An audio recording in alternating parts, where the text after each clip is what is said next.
Hi hello வணக்கம் and welcome. இது உங்கள் புத்தக பெட்டி. சப்ஸ்கிரைப் பண்ணலன்னா சப்ஸ்கிரைப் பண்ணிக்கோங்க, ஃபாலோ பண்ணலன்னா ஃபாலோ பண்ணிக்கோங்க and share with your friends. நம்ம தொடர்ந்து ரவீந்திரநாத் தாகூர் எழுதிய ஸ்டோரிஸை பார்த்துட்டு வந்துட்ருக்கோம். அந்த வகையில் இன்றைக்கி நம்ம பார்க்க போகிற ஸ்டோரியோட நேம் கபூலிவாலா. இந்த ஸ்டோரியை பற்றி சொன்னோன்னா, இந்த ஸ்டோரி எழுதி கிட்டத்தட்ட 100 வருஷத்துக்கு மேலே ஆகுது. ஆனால் இந்த ஸ்டோரி அப்படி இல்லைங்க, ரொம்பவே சூப்பராக இருக்கும் அப்படின்னு தான் நம்ம சொல்லி ஆகணும். ஏன்னா இதில் இருக்க கருத்துக்கள் அப்படி ஒரு மத வேறுபாடுக்கு அகெயின்ஸ்டாகவும் இருக்கும், குழந்தை திருமணத்துக்கு அகெயின்ஸ்டாகவும் இருக்கும். அதுவும் ரொம்ப டச்சிங்கான ஸ்டோரியாக இருக்கும். ஃபுல்லாக கேளுங்க அண்ட் உங்களுடைய ஃப்ரெண்ட்ஸ்க்கும் ஷேர் பண்ணுங்கள். இது கபூலிவாலா. கபூலிவாலா அப்படின்ற நேமுக்கு என்ன அர்த்தம் அப்படின்னு கேட்டிங்கன்னா, காபூல் ப்ளஸ் வாலா. காபூல்லேருந்து இருக்கக்கூடிய மக்கள் இங்கே வந்து வியாபாரம் பண்ணுறவங்கள காபூலிவாலா அப்படின்னு சொல்லிட்டு சொல்லுவாங்க. அந்த காபூல் நாடுன்றது வந்து ஆப்கானிஸ்தானில் இருக்குது. அங்கே வந்து என்ன பண்ணுவாங்களா, அங்கே நிறைய வந்து முந்திரி, திராட்சை, பாதாம் இந்த மாதிரி நிறைய பொருட்கள் வந்து விளையும். அதை இங்கே எடுத்துட்டு வந்துட்டு இந்தியாவில் வந்து விற்று இங்கே வந்து அதுக்கு பதிலாக கிடைக்கக்கூடிய சர்க்கரை, அப்புறமேட்டா சாப்பாடு, அரிசி, கோதுமையை வாங்கிட்டு அங்கே போவாங்க. இவங்கள தான் வந்து என்னன்னு சொல்லுவாங்கன்னா காபூலிவாலா, காபூல்காரர். இதுதான் வந்து எக்ஸாக்டான தமிழ் வந்து விளக்கம். இது வந்து பெங்காலியில் எழுதப்பட்டிருக்கு இந்த ஸ்டோரி. சரி வாங்க ஸ்டோரிக்குள்ளே போகலாம். மினின்னு சொல்லிட்டு ஒருத்தவங்க இருக்காங்க. அந்த குட்டி பொண்ணு அது. அந்த பொண்ணுடைய அப்பா வந்து ஒரு எழுத்தாளர், அவங்க அம்மா வந்து இந்திய பெண். ரொம்ப வந்து அதிகமாக வந்து இந்தியாவுடைய கலாச்சாரத்தை பின்பற்றக்கூடிய பெண்களுள் அவங்களும் ஒருத்தவங்க. ஆனால் அவங்களும் படித்தவங்க தான். மினியோட அப்பாவை பற்றி சொன்னோன்னா, அவர் அந்த காலத்திலே வந்து குழந்தை திருமணத்திற்கு எதிர்ப்பாக இருந்தவர். அதனால் வந்து அவங்களுடைய பொண்ணான மினிக்கு வந்து குழந்தை திருமணம் செஞ்சு வைக்காமல் இருந்தாங்க. தென் வந்து கபூலிவாலா அப்படின்றவர் வந்து அங்கே வந்து முந்திரி, திராட்சை இதெல்லாம் வந்து விற்றுக்கிட்டு போயிட்டுருக்காரு. இந்த அவங்களுடைய பொண்ணு மினியை பற்றி சொன்னோன்னா, ரொம்ப சேட்டக்கார பொண்ணாக இருந்தால், ரொம்ப சிரிச்சுக்கிட்டே எப்போ பார்த்தாலும் எல்லார்கிட்டையும் கேள்வி கேட்டுக்கிட்டே, ஒரு கேள்வி கேட்கறதுக்குள்ளே அடுத்தது இன்னொரு கேள்வி வந்து கேட்க ஆரம்பிச்சிடுவார். நிறைய சந்தேக கேள்விகளை வந்து அவள் கேட்டுக்கிட்டே இருப்பாள். அன்னைக்கு வந்து அவங்க அப்பா வந்து என்ன பண்ணிட்டு இருந்தாருன்னா, ஒரு கதை எழுத ஆரம்பிச்சுட்டு ஜன்னல் பக்கம் உட்காந்துட்டு இருந்தார். அந்த நேரத்தில் நம்மளுடைய மினி வந்து கபூலிவாலா வந்துட்டாருன்னு கத்திக்கிட்டே வந்து ரூம்குள்ளே போனார். ஏன் இந்த பொண்ணு இப்படி கத்துறா அப்படின்னு சொல்லிட்டு வெளியே வந்து பார்க்குற மினியோட அப்பா வந்து எழுத்தாளர் என்ன பண்ணுறாருன்னா, கபூலிவாலாவை பார்க்குறாரு. அவர்கிட்ட வந்து பேச ஆரம்பிக்கிறாரு. என்னாச்சு, என்ன எடுத்துகிட்டு வந்திருக்கீங்கன்னு கேட்கும்போது அவர் வந்து முந்திரி பருப்பு இருக்குது, அதுக்கப்புறமேட்டா பாதாம் பருப்பு இருக்குது, பிஸ்தா பருப்பு இருக்குது, இந்த மாதிரி எல்லாம் சொல்லும்போது ஓ அப்படின்னு சொல்லிட்டு இந்த உலர்ந்த திராட்சை இதெல்லாம் வந்து வாங்கிட்டு காசையும் கொடுத்துட்றாரு.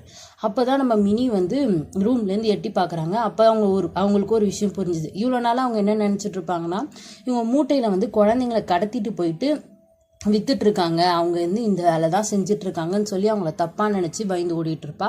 பட் இப்போ அவளுக்கு வந்து புரிஞ்சிடுது, அவங்க வந்து என்ன பண்ணிருக்காங்க, உலர் திராட்சையும் முந்திரி பருப்பு தான் விற்கிறாங்க அப்படின்னு சொல்லிட்டு அவளுக்கு நல்லா தெரிஞ்சிருச்சு. அதனால் வந்து அவள் வெளியே வந்து நிற்கிறா. அந்த காபூலிவாலாவும் என்ன பண்ணுறாரு அப்படின்னு பார்த்தோன்னா, அந்த குழந்தைக்கு வந்து கையில் இருக்கக்கூடிய முந்திரி பருப்பு அந்த உலர்ந்த திராட்சையை கொடுத்துட்டு கிளம்பிடுறாரு. அதுக்கப்புறமேட்டா இவங்களுடைய நட்பு இப்படியே தொடர ஆரம்பிக்குது. மினியோட வீடு பார்த்தோன்னா ரொம்ப பெரிய வீடு. வீட்டுக்கு முன்னாடி தோட்டம், திண்ணை இதெல்லாம் இருக்கும் இல்லையா, அந்த மாதிரி இருக்குது. டெய்லி வந்து கபூலிவாலா இந்த சைடு வரும்போது மினியை வந்து பார்த்துட்டு தான் போவார். பார்த்துட்டு ஒரு 1/2 மணி நேரம் பேசிட்டு தான் போவார். ஏன்னா அது ஒரு சின்ன குழந்தை, ஒரு 6 வயசு 5 வயசு இருக்கக்கூடிய குழந்தை. அந்த குழந்தை வந்து எப்போவுமே சிரிச்சுக்கிட்டே அன்பாக எல்லார்ட்டையும் பேசிகிட்டு இருப்பா. அதனால் அவகிட்ட வந்து பேசிகிட்டு இருப்பார். பேசிட்டு போகும்போது உலர் திராட்சைகளை கொடுத்துட்டு போவார். இந்த விஷயத்த வந்து எழுத்தாளர் கவனிக்கிறாரு. தன்னுடைய பொண்ணுக்கு வந்து இவர் வந்து இந்த மாதிரி தராருன்னு சொல்லிட்டு காசை வந்து எப்பப்பெல்லாம் பார்க்குறாரோ அப்போல்லாம் வந்து கபூலிவாலாவுக்கு கொடுத்து அந்த கடனை வந்து தீர்த்துறாரு. இதை பார்க்குற மினியோட அம்மாவுக்கு வந்து இந்த விஷயம் சுத்தமாக பிடிக்கவே இல்லை. ஏன்னா அவங்க வந்து இந்திய கலாச்சாரத்தில் வந்து ரொம்ப வந்து ஈடுபாடாட உள்ளவங்க. அவங்களுக்கு வந்து இந்த மாதிரி ஒரு நம்மளோட பொண்ணு வந்து வேற ஒருத்தரோட பேசிக்கிட்டு இருக்கிறது வந்து அவங்களுக்கு சுத்தமாக பிடிக்கவே இல்லை. ஆனால் இந்த குழந்தையோட நட்பு வந்து இந்த அதிகமாயிட்டே இருக்கு. இந்த கபூலிவாலா வந்து எப்போவுமே அந்த குழந்தைகிட்ட வந்து ஜாலியாக பேசிட்டு கிளம்பும்போது ஒரு கொஸ்டின் கேட்பாரு. என்ன கேட்பாருன்னா, நீ உன் மாமியார் வீட்டுக்கு போகலையா அப்படின்ற மாதிரி கேட்பாரு. ஏன்னா அந்த காலத்தில் வந்து குழந்தை திருமணம் வந்து நிறைய இருந்துச்சு. நம்மளுடைய எழுத்தாளர் அப்புறம் அவங்களுடைய மனைவி இவங்க 2 பேரும் படித்தவங்க இல்லையா, அதனால வந்து இது தவறு அப்படின்னு சொல்லிட்டு அந்த குழந்தைக்கு வந்து குழந்தை திருமணமே பண்ணி வைக்கல. அதனால அந்த பொண்ணுக்குமே வந்து தெரியாது அப்படின்னா என்னன்னு தெரியாது. அதுக்கு வந்து அந்த மினி என்ன பண்ணுவான்னா, இதே கொஷினை வந்து நம்மளுடைய கபூலிவாலா கிட்ட திருப்பி கேட்பாரு. நீங்கள் வந்து மாமியார் வீட்டுக்கு போகலையா அப்படின்னு சிரிச்சுக்கிட்டே நம்மளுடைய கபூலிவாலாவும் போயிடுவார். இதே மாதிரியே போய்கிட்டு இருக்கு. அப்போ வந்து மினியோட அம்மா வந்து அவங்க அப்பா கிட்ட சொல்லிக்கிட்டு இருக்காங்க, இந்த மாதிரி வந்து அடிக்கடி வந்து இவங்க பேசிக்கிட்டு இருக்காங்க, எங்களோட உறவு ரொம்ப அதிகமாக நீடிச்சிருச்சு, அவள் டெய்லி பார்க்கலனா கூட அவளே ஓடி போய் வரலையான்னு பார்க்குற அளவுக்கு ஆயிடுச்சு, நீங்கள் இதெல்லாம் கவனிக்கிறீங்களா இல்லையா அப்படின்னு சொல்லி கேட்கும்போது அவரோட அப்பா, நானும் கவனிச்சுட்டு தான் இருக்கேன், ஒரு கண்ணு வச்சுட்டு தான் இருக்கேன், எந்த பிரச்சனையும் இல்லை அப்படின்னு சொல்லிட்டு அவர் சொல்கிறாரு. அப்போ தான் என்ன ஆகுதுன்னா, திடீர்னு வந்து ரோட்டில் வந்து சத்தம் கேட்குது. என்ன கேட்குது அப்படின்னு பார்த்துட்டு வெளியே போகிறாரு. மினியோட அம்மா அவங்க அப்பா எல்லாம் போகிறாங்க. போய் பார்த்தோன்னா அந்த கபூலிவாலாவை தான் வந்து அரெஸ்ட் பண்ணி கூட்டிகிட்டு போகிறாங்க. என்ன ஆச்சு அப்படின்னு சொல்லி விசாரிக்கும் போது நம்மளுடைய கபூலிவாலா வந்து அப்போ தான் வந்து நம்மளுடைய மினியோட அப்பா கிட்ட வந்து பேசிட்டு போயிருப்பாரு. அவர் என்ன சொல்லியிருப்பாருன்னா, இந்த மாதிரி வந்து என் பேர் வந்து ரகுமான், நான் வந்து காபூல்லேருந்து வந்துட்டு இருக்கேன், இப்போ வந்து நான் ஊருக்கு போக போகிறேன், அதனால நிறைய பேர் என்கிட்ட கடை வாங்கியிருக்காங்க, அவங்கள்ட்டேருந்து வசூல் பண்ணிவிட்டு நான் என்னுடைய குழந்தையும் என்னுடைய ஃபேமிலியும் பார்க்க போகிறேன்னு சொல்லிட்டு அப்போ தான் வந்து சொல்லிட்டு போயிருப்பார். ஆனால் போயிட்டு வரும்போது என்னாகும், இந்த மாதிரி போலீஸ்காரங்க வந்து இருக்கும்போது என்னாச்சு அப்படின்னு சொல்லி கேட்டோன்னே, இந்த மாதிரி ஒருத்தர் வந்து இவருக்கு வந்து கடன் கொடுத்துருக்காரு, கடனை வந்து இவர் கேட்க போயிருப்பாரு கபூலிவாலா. அதுக்கு அவர் என்ன பண்ணியிருப்பாருன்னா இவரை போட்டு அடிச்சிருப்பாரு. அந்த மாதிரி இவரும் வந்து திருப்பி அடிக்கும்போது தவறி விழுந்து தலையில் அடிபட்டு அந்த மனுஷன் வந்து இறந்துடுறாரு. அதனால் வந்து இவரை வந்து போலீஸ் வந்து அரெஸ்ட் பண்ணிடுவாங்க. இந்த விஷயத்த பார்த்து மினி வந்து ரொம்ப அழ ஆரம்பிச்சிடா. ஏன்னா அவளுக்கு வந்து ஒரு அப்பா அடுத்து ஒரு அப்பாவாக வந்து அவள் நினச்சி அவங்கள பார்த்துட்டு இருப்பா. டெய்லி பார்த்துட்டு இருந்தவங்க வந்து திடீர்னு வந்து இனிமேல் பார்க்க முடியாதா அப்படின்னு சொல்லிட்டு அவளுக்கு கேட்கும்போது, அப்புறம் வந்து அவர் ஊருக்கு போகிறேன்னு தானே சொல்லியிருப்பாரு. அப்போ வந்து சிரிச்சுக்கிட்டே வந்து இது எதையுமே காட்டிக்காம மினி போயிட்டு வரேன் அப்படின்னு சொல்லிட்டு சொல்லும்போது அந்த குழந்தை என்ன பண்ணுன்னா, அப்போ உங்கள் மாமியார் வீட்டுக்கு போகிறீங்களா, இனிமேல் என்னை பார்க்க வர மாட்டீங்களான்னு சொல்லிட்டு சோகத்தோடு கேட்குது. உடனே அவரும் ஆமாம் என்னோட மாமியார் வீட்டுக்கு போகிறேன்னு சொல்லிட்டு அவரும் வந்து இந்த குழந்தைகிட்ட என்ன சொல்கிறதுன்னு தெரியாமல் சொல்லிட்டு போயிடுறாரு. இப்படியே காலங்கள் கடக்க ஆரம்பிக்குது. அந்த 6 வயசு குழந்தை வந்து கொஞ்சம் கொஞ்சமாக வளர ஆரம்பிக்கிறா. வளரும்போது அவளுக்கு நிறைய நண்பர்கள் கிடைக்கிறாங்க. அவள் பள்ளி பருவத்தில், அதாவது சின்ன சின்ன சொல்லித்தர இடத்துல இந்த மாதிரி நிறைய விஷயம் வந்து அவள் கற்றுக்கிறா. அவளும் படிக்க ஆரம்பித்தா. அவளுக்கு நிறைய நண்பர்கள் கிடைச்சோன்னே காலப்போக்கில் வந்து இந்த மாதிரி ஒருத்தவர் இருந்ததே அவளுடைய நினைவில் வந்து இல்லாமலே போயிடுது. அதுக்கப்புறம் என்ன ஆகுதுன்னா, ஒரு 15 வருஷம் கழியுது. அப்போ வந்து நம்மளுடைய மினிக்கு வந்து என்ன பண்ணுறாங்க அப்படின்னு பார்த்தோன்னா, கல்யாண ஏற்பாடுகள் செய்கிறாங்க. அவருக்கும் வந்து மாப்பிள்ளை பிடிச்சிருக்கு. அப்போ வந்து கல்யாணம் நடக்க போகிற இது ரொம்ப சந்தோஷமாக இருக்கா. நம்மளுடைய மினியும் சரி, மினியோட அப்பா அவங்க அம்மா எல்லாருமே வந்து ரொம்ப சந்தோஷமா இருக்காங்க. அந்த நேரத்தில் என்ன ஆகுதுன்னா, அதுக்கு திருமணத்திற்கு முன்னாடி நாள் அப்போ வந்து நிறைய வந்து வேலைகள் சடங்குகள் எல்லாம் இருக்கும் இல்லையா. நம்மளுடைய மினி என்ன பண்றாங்க, அவங்களோட அறையில வந்து ரெடி ஆயிட்டு இருக்காங்க. அந்த நேரத்தில் ஒருத்தர் வந்து சொந்தக்காரங்களாம் இருக்கும்போதே ஒருத்தர் வயசான ட்ரெஸ், ஒரு மாதிரி அழுக்கான ட்ரெஸ் எல்லாம் போட்டுட்டு ஒருத்தர் வராரு. யாருன்னு பார்த்தா நம்மளுடைய காபூலிவாலா தான். 15 வருஷம் ஜெயில் தண்டனை அனுபவிச்சுட்டு அதுக்கப்புறம் வந்துட்டு இருப்பாரு. வந்த உடனே இவரை பார்த்த உடனே ஒரு திருமண வீட்டில் வந்து அவங்க யாருக்குமே அவ்வளோவா பிடிக்கல. எதுக்காக ஒரு நல்ல நேரத்தில் வந்து ஜெயிலுக்கு போயிட்டு வந்தவங்க வந்திருக்காங்க, ஏன்னா ஜெயிலுக்கு போயிட்டு வந்தவங்களுக்கு நல்ல மதிப்பு இருக்குமா, அதனால வந்து அவங்க எல்லாம் ஒரு மாதிரி அபசகுணமாகவே பார்க்குறாங்க. ஆனால் நம்மளோட மினியோட அப்பா வந்து எப்படி சொல்லி அவர் அனுப்புறதுன்னு தெரியாமல் அவர் வந்து பேச்சு கொடுக்குறாரு. அப்போ தான் அவர் என்ன சொல்கிறாரு அப்படின்னு பார்த்தோன்னா, இந்த மாதிரி நான் மினியை பார்க்கணும் அப்படின்னு சொல்லி கேட்டோன்னே, இல்லை அவளால் இப்பெல்லாம் பார்க்க முடியாது, அவள் வந்து ரெடி ஆகிட்டு இருக்கா, சடங்கில் இருக்கா அப்படின்னு சொல்லிட்டு சொல்கிறாங்க. ஒரு மாதிரி வந்து பிடிக்காதவங்க வந்தால் எப்படி வேண்டா வெறுப்பாக பேசுவாங்க இல்லையா, அந்த மாதிரி தான் பேசுகிறாங்க. இந்த விஷயத்த வந்து நமக்கு நல்லா புரிஞ்சுக்கிறாரு நம்மளுடைய கபூலிவாலா. இப்போ என்ன சொல்ல முடியும் அவரால் அப்படின்னு சொல்லிட்டு, சரி ஓகேன்னு சொல்லி நிறைய தடவை கேட்டு பார்த்தும் அவங்க வந்து அனுமதிக்கலை. அப்படின்ற பட்சத்தில் இந்த உலர் திராட்சைகளை கொடுத்து, இது மினிக்கு ரொம்ப பிடிக்கும், அதை கொடுத்துட்றீங்களா அப்படின்னு வந்து கேட்கும்போது, மினியோட அப்பாவுக்கு வந்து இதை பார்த்தா கண்டிப்பாக காபூலிவாலாவுடைய ஞாபகம் வந்துடும், அதனால சரி அவரை நம்ம கூப்பிட்டுருவோம் அப்படின்னு நினைக்கிறாரு. அதுக்கப்புறம் ஆனால் அவர் கூப்பிடாம இருக்காரு. சரின்னு சொல்லிட்டு இவர் சொல்லும்போது அதுக்கு பணத்தை கொடுக்குறாரு. அந்த உலர்த்தாட்சிகளை வாங்கிட்டு பணத்தை கொடுக்குறாரு நம்மளோட எழுத்தாளர். பட் வந்து அதை வாங்க மறுத்துடுறாரு. நான் இவ்வளோ நாளாக வந்து நான் பணத்துக்காக ஒன்றும் இதெல்லாம் நான் செய்யலை அப்படின்னு சொல்லிட்டு நம்மளுடைய காபூலிவாலா சொல்கிறாரு. என்ன சொல்கிறாரு அப்படின்னா, ஆப்கானிஸ்தானில் வந்து எனக்குன்னு ஒரு ஃபேமிலி இருக்குது, எனக்குன்னே ஒரு அழகான குடும்பம் இருக்குது, எனக்கு மனைவி இருக்காங்க, எனக்கும் வந்து நான் ஊர்லேருந்து வரும்போது ஒரு குட்டி பொண்ணு எனக்கு இருந்தா, அந்த ஒரு கையில் வந்து ஒரு நியூஸ் பேப்பர் மாதிரி வந்து வச்சுருப்பாரு, எடுத்து காமிக்கிறாரு. அதில் என்ன இருக்குன்னா, ஒரு குழந்தையோட கை அச்சுகள் இருக்குது. இந்த குழந்தைக்கு குழந்தைக்கு வந்து நான் விட்டுட்டு வரும்போது என்னோட குழந்தைக்கு 5 வயசு, எல்லாமே எனக்கு என் பொண்ணு தான். என்னுடைய வறுமையோட காரணமாக தான் நான் அவளை விட்டுட்டு வந்தேன். விட்டுட்டு வந்தோடனே எனக்கு எப்போவுமே அவன் ஞாபகம் வந்துட்டே இருக்கும். எப்போல்லாம் நான் மினியை பார்க்குறேனோ என் பொண்ணை வந்து பார்க்குற மாதிரி தான் நான் பார்த்தேன். அவ்வளோ சந்தோஷமாக இருக்கும். அதனால தான் நான் அவகிட்ட பேசிட்டு போவேனே தவிர நீங்கள் காசு கொடுப்பீங்க அப்படின்றதுக்காகவும் இல்லை. நான் அவளை என் பொண்ணாக தான் பார்த்தேன். அதனால தான் இப்போ கூட ஜெயிலுக்கு போயிட்டு வந்து கூட இப்போ என்கிட்ட காசு இல்லை, இந்த நேரத்தில் கூட அவளுக்கு பிடிக்குமேன்னு இதை வாங்கிட்டு நான் பார்க்க வந்தேன் அப்படின்னு சொன்னோடனையும் இதை கேட்ட எழுத்தாளருடைய மனசு வந்து ரொம்ப வந்து ஒரு மாதிரி ஆயிடுது.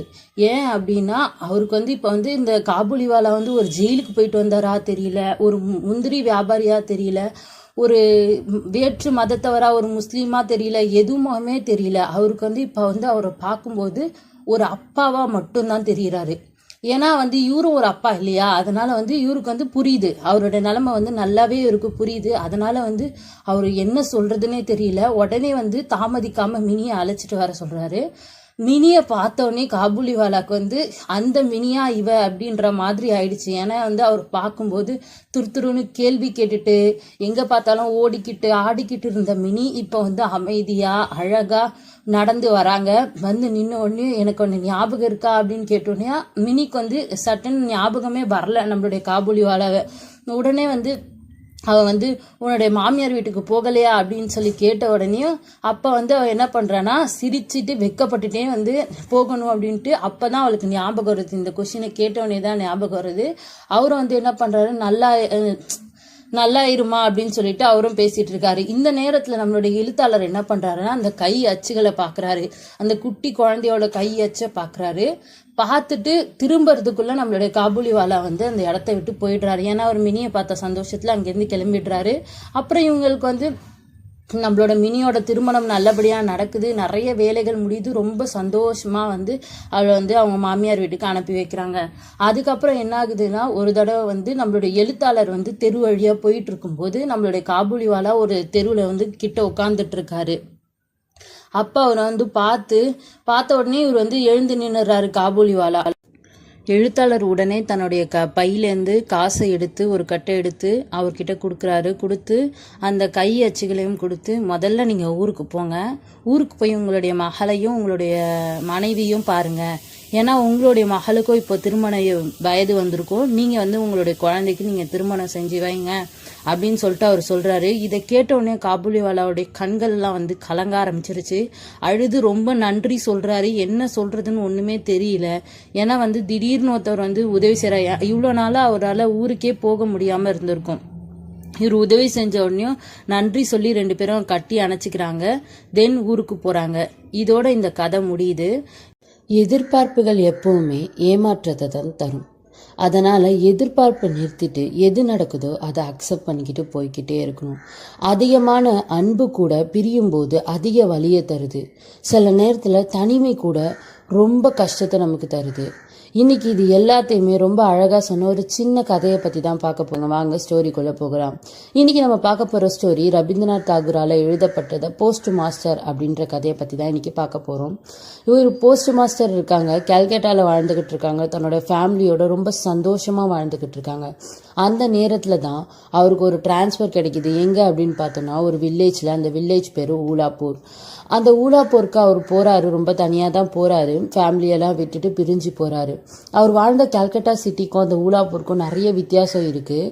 அவர் ரொம்ப வந்து அன்கம்ஃபர்டபுளாக ஃபீல் பண்ணுறாரு. அவருக்கு அந்த இடம் எதுவுமே சுத்தமாக செட் ஆகலை, பிடிக்கவே இல்லை. தென் அங்கே இருக்க மக்களும் இந்த மாதிரி வந்து சிட்டிலேன்னு வந்தவங்களாம் ரொம்ப கெட்டவங்களா இருப்பாங்கன்ற மாதிரி கண்ணோட்டத்தில் பார்க்குறதால அவரை கூட யாருமே ஃப்ரெண்டாகவே இல்லை. அதாவது அவர் ரொம்ப தனிமையாக தான் எங்கேயும் இருக்காரு. அப்போ தான் அவர் வந்து அவங்க வீட்டு பக்கத்தில் ஒரு பொண்ணை மீட் பண்ணுறாரு. அந்த பொண்ணு பேர் தான் ரத்தன். இந்த ரத்தன் பற்றி சொல்லணும்னா இவங்க வந்து ஒரு ஆர்ஃபன் கேர்ள். இதை தவிர்த்து இந்த கதையில் அவங்களுக்கு கொடுத்து எதுவுமே இல்லை. இவங்களுக்கு ஃபேமிலி இல்லாத ஒரு அனாதை பொண்ணு. அது மட்டும்தான் இந்த கதையில் இருக்குது. இவங்க வந்து இந்த போஸ்ட் மாஸ்டரை பார்க்குறாங்க. இவங்க வந்து சின்ன வயசுலேருந்து ரொம்ப தனிமையாக வளர்ந்ததால் இவருக்கு வந்து அவங்க ஹெல்ப் பண்ண ஆரம்பிக்கிறாங்க. எந்த அளவுக்கு ஹெல்ப் பண்ணுறாங்கன்னா வீட்டு வேலை செய்கிறது, அந்த கால் பிடிச்சி வருது, கை பிடிச்சி வருது. அதாவது இந்த போஸ்ட் மாஸ்டர் வந்து அவங்க தாதாஜி அப்படின்னு தான் கூப்பிடுறாங்க. அதாவது ஒரு அண்ணன் மாதிரி, இல்லைனா சார் மாதிரி, இல்லைனா மாஸ்டர் மாதிரி அப்படின்னே சொல்லலாம். இவங்க 2 பேருமே வந்து தனிமையில் இருக்காங்க. நம்மளோட போஸ்ட் மாஸ்டருக்கு பற்றி சொல்லணும்னா அடிக்கடி அவங்களோட ஃபேமிலியோட நினைவுகள் வந்து போய்கிட்டே இருக்குது. இங்கே வந்து அவருக்கு சுத்தமாக இருக்க பிடிக்கவே இல்லை. யாருமே அவங்கள்ட்ட பேச மாட்டாங்க, நோ ஃப்ரெண்ட்ஸ், எதுவுமே இல்லாமல் ரொம்ப தனிமையாக இருந்துகிட்டு இருக்கும்போது அந்த தனிமையை வந்து போக்குறதுக்காக ரத்தன் வந்து இவங்க லைஃப்பில் இருக்காங்க. அதே மாதிரி ரத்தனும் இவ்வளோ வருஷமாக தனிமையாக தான் இருந்தாங்க. இப்போ வந்து அதை போக்குறதுக்காக நம்மளுடைய போஸ்ட் மாஸ்டராக இருக்காங்க.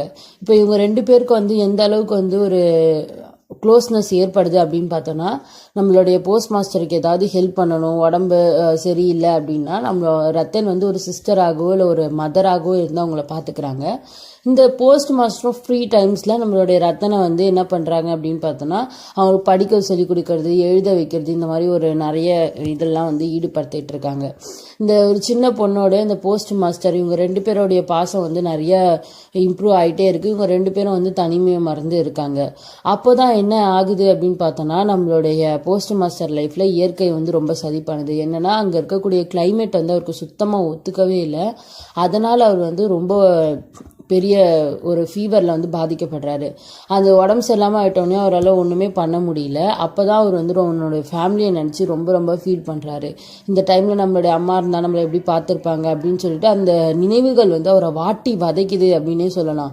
நம்ம கூட இருக்கும்போது ஒருத்தவங்களுடைய அருமை, அவங்களுடைய இது எதுவுமே நமக்கு தெரியாது. ஆனால் இது கொஞ்சம் பிரிஞ்சு போயிட்டாங்க, அதுவும் தனியாக இருக்காங்க அப்படின்னு சொல்லிட்டு சொன்னோன்னா அவங்களுக்கு நிறைய நினைவுகள் வந்து போகும். நம்ம ஏன் வந்தோம் அப்படின்ற மாதிரி அவருக்கு வந்து தோண ஆரம்பிச்சிருச்சு. அதுக்கப்புறமேட்டு அந்த டைமில் கூட நம்மளுடைய ரத்தம் தான் அவங்களை வந்து மருந்து கொடுத்து எல்லாம் வந்து க்யூர் பண்ண வைக்கிறாங்க. கடைசியாக க்யூரும் பண்ணிடுறாங்க. அப்போ தான் ஒரு முடிவு எடுக்கிறாரு, நம்மளுடைய வாழ்க்கை கொஞ்ச நாள் தான், நம்ம எதுக்காக நம்ம ஃபேமிலியை பிரிஞ்சு வாழணும், இப்படி ஒரு வாழ்க்கை நமக்கு தேவையில்லை அப்படின்னு சொல்லிட்டு அவர் திரும்பவும் கல்கட்டாக்கே வந்து டிரான்ஸ்ஃபர் போடுறாரு. ஆனால் அது எப்பயும் போல் டிரான்ஸ்ஃபர் வந்து ரிஜெக்ட் ஆகிடுச்சு. இல்லை எனக்கு இங்கே பிடிக்கலன்னு சொல்லிட்டு அவர் சொன்னதுக்கு நீங்கள் வேலையை ரிசைன் பண்ணிட்டு தான் போகணுமே தவிர நாங்கள் டிரான்ஸ்ஃபர் கொடுக்க மாட்டோம் அப்படின்னு சொல்லிட்டு சொல்லிடுறாங்க. இந்த ஒரு காரணத்தால் எனக்கு வந்து வேலையே தேவையில்லை, நான் வந்து என் ஃபேமிலி கூடயே இருக்கேன் அப்படின்னு சொல்லிட்டு அவர் ரிசைன் பண்ணிட்டு போகிறாரு. இந்த விஷயத்த வந்து ரத்தன் கிட்ட சொன்னோன்னே ரத்தன் வந்து மனசடைஞ்சு போயிடுறாங்க. ரத்தனை பொறுத்த வரைக்கும் என்ன நினச்சிட்டு இருப்பாங்க அப்படின்னு பார்த்தா, இந்த போஸ்ட் மாஸ்டர் வந்து அவங்களுடைய லைஃப் லாங் மாஸ்டராக இருப்பாங்க அப்படின்னு சொல்லிட்டு அவங்க நினச்சிக்கிட்டு இருப்பாங்க. ஆனால் அது அடியோடு உடஞ்சி போயிடும், அவங்களால ஏற்றுக்கவே முடியாது. போஸ்ட் மாஸ்டருக்கு வந்து இதை பற்றி சொல்லும்போது அவங்களுடைய கண்கள்லாம் தண்ணி வர ஆரம்பிச்சு. ஆனால் அவங்க எதுவுமே சொல்லிக்க மாட்டாங்க.